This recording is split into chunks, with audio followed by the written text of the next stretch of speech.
Hi, this is Dr. Gary. Welcome to the Daily Tune-Up today. Today I'm going to talk about something that many times we avoid this. This is something that we really don't want to have to deal with at all.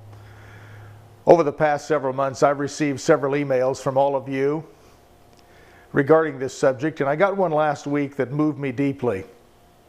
It was from a mother who had lost her adult daughter just a couple of months ago. I'm talking about grief. Grief, you know that feeling when someone we lose is gone, and we feel that deep, deep loathing, anger, and despair, and depression, and that loss. You know, grief is a necessary process that we as human beings feel. In fact, it's not just us human beings. Most animals, especially mammals, feel this in one way or another when their partner, part of their family, is missing. Today I want you to understand, if you're in this situation, and you know what, indirectly or directly, most of us are in some way. We know someone going through this. We know of someone who has gone through it, and how this just seems to linger on. And one of the most naive things I hear even some therapists tell people is that time will heal this. Well, you know what? Time doesn't heal it. I'm going to tell you right now, time does not heal grief. What heals grief is acknowledging it, moving through it, and talking about it. If you're grieving today, first of all, I want you to know how deeply I feel for you. In my private practice here, I work with this all the time. I want you to understand that when we lose a loved one, no matter how important that person was in our life or even how distant they were, when they're gone, we feel that. And that's a natural phenomenon. If you're feeling that today because you lost someone just recently or even a long time ago, it's normal. It's normal to miss that person because they were a fundamental part of your life. But here's one of the things I want you to understand. Whether it's spiritually or through common sense, understand this: that that person, even though they're gone, still lives on inside of you, in your memories, and their legacy lives with you in the way you remember them. And if you'll remember someone with the light that they shed upon you, if you remember someone with the smiles and some of the funny stuff, if you remember the goodness in those people that are gone now, their life isn't in vain. In fact, they filled a purpose, a higher purpose.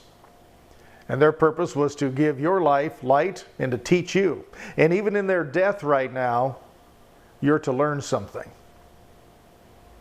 You're to learn that even though they are gone, you can remember them and understand facets and components and parts of them that also interface with you and other people, and still learn from that. Today, if you're grieving, I want you to be open about that. Be willing to show it, because the more you show it, and not be a victim of it, but to allow it, the more it will settle in, and that from that person that's gone will become more of you. Now, if you know someone, one of the most common mistakes people make is they don't know what to say. And one of the worst things you can say is, "I'm sorry." Because what are you sorry for? You didn't do anything wrong. Of course, we wish that they were not having to go through this. But rather than say you're sorry, let them understand that you're willing to talk about it, that you're willing to remember with them, that you're willing to acknowledge that person was here. So many people avoid the subject, and that is the greatest insult, and that deepens the grief, because it's like you just erased someone off the face of the earth, like they didn't matter. We don't even talk about them anymore. I remember my sister when my mother died, and she was the one that had to deal with everything after my mom was gone because I was so far away.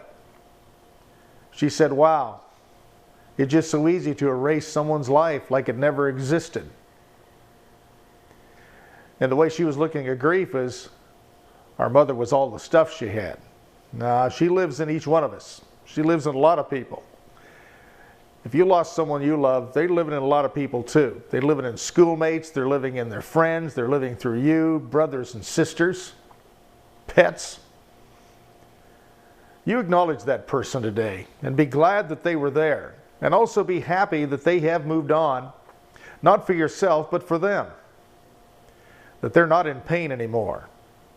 That whatever purpose they were to fill on this earth also still is alive and is alive within you today. Talk about it. If you're someone that would like to talk to me about it, I can help you. Or if you know someone who can talk about it, talk about it. It always helps to talk about it. We talk about sports, we talk about pets, we talk about kids graduating from school, we can talk about death.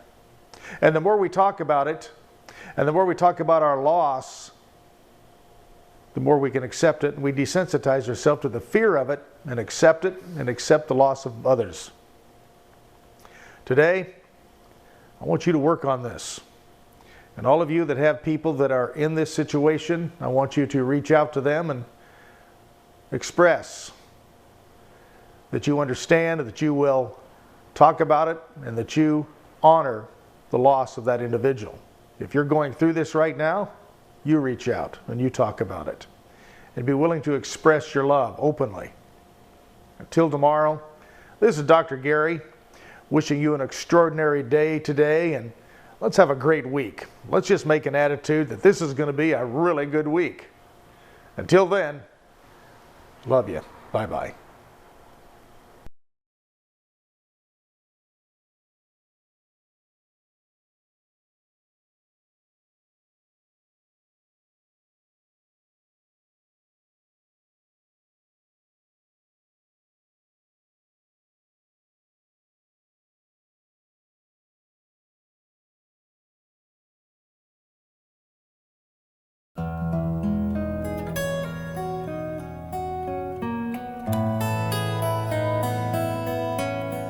People have a fog when that first grief comes over them, and that could be anywhere from 2 to 4 to 6 weeks, and they're kind of moving around in this fog, and we see that frequently, and then the grief lifts, and they can see. But when that grief lifts, their family members have gone back to their homes if they live far away. People that were around when the funeral was, or those first few weeks after the death, they've gone back to work. And so this person is now left alone with their grief. When they go home into their empty bed at night, they're alone with their grief.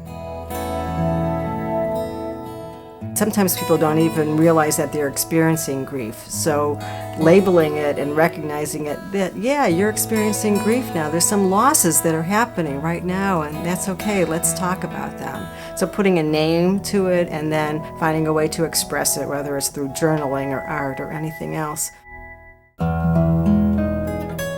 Think about those expectations that you're putting on yourself and society's expectations that are being put upon you, and get rid of them. Let go of them. Do it your own way. You don't have your 3 days of bereavement leave and then go back to work and think that you're still not grieving. It takes a long time, and everyone's timeline is different. If you need to take a day off of work and shut yourself up in bed, do it. But if you're still in bed 3 or 4 weeks later, then we need to talk about that. That's not quite right.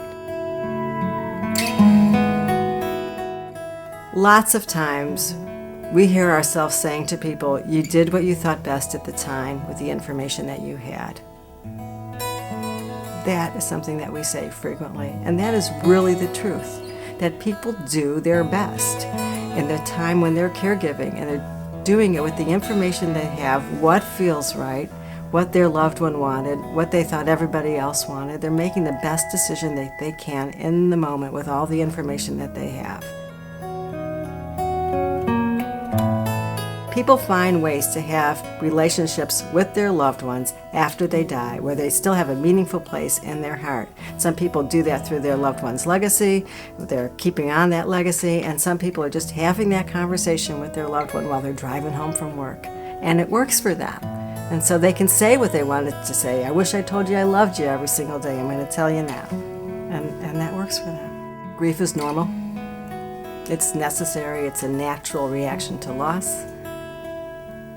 and it's a unique experience on its own timeline.